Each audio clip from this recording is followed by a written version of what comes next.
My first question is just a short one. A couple of days ago, due to an intermittent fault in the loudspeaker system, people reading Namaz in the hall completely lost touch with the Namaz. Under such circumstances, as we don't know how long the fault is going to be, what advice do you give the congregation? What should they do under such circumstances? If you lose touch with what the Imam is saying or doing, it is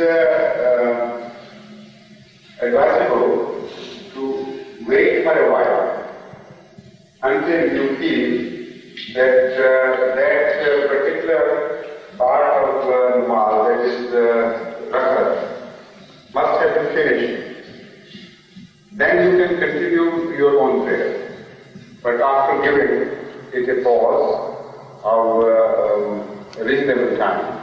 For example, if you are in a sajda, there is very difficult to decide. Sometimes the Imam intentionally goes for a longer sajda, but then you know the situation and the general habit and everything, so you have to assess. But if it is in the sitting between the two sajdas, obviously you can't wait indefinitely. Within a short time you will realize that the contact has been broken.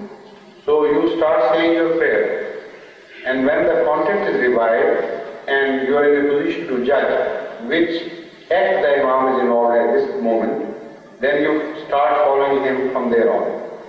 And your Namaz will be perfect.